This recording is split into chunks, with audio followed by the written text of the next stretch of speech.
ചില ബിസിനസ്സുകാർ അവരുടെ ബിസിനസ്സിനെയും ഓഫീസിനെയും അങ്ങനെ തന്നെ വീട്ടിലേക്ക് എടുത്തു കൊണ്ടുപോകുന്നവരാണ്. ഇവിടെ വീട്ടുകാർ ബിസിനസ്സുകാർക്ക് കൊടുക്കേണ്ട, പ്രൊഫഷണൽസിന് കൊടുക്കേണ്ട ഒരു സപ്പോർട്ടുണ്ട്.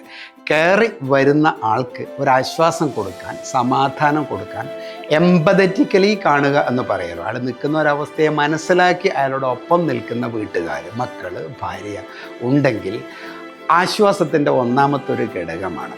ഞാൻ പറയുന്നത്, ബിസിനസ്സുകാരൻ വീട്ടിലേക്ക് കയറി വരുമ്പോൾ അയാൾ ഭർത്താവായി നിൽക്കണം, പിതാവായി നിൽക്കണം. അതേ സമയത്ത് ഭാര്യ ഒരു ബിസിനസ്സുകാരിയായിട്ട് ആക്ട് ചെയ്യണം. ഫേമിലെ കാര്യങ്ങൾ ചോദിക്കാം, കഷ്ടനഷ്ടങ്ങളെക്കുറിച്ച് ചോദിക്കാം, ലാഭത്തെക്കുറിച്ച് ചോദിക്കാം, നടന്ന കാര്യങ്ങളെക്കുറിച്ച് ചോദിക്കാം.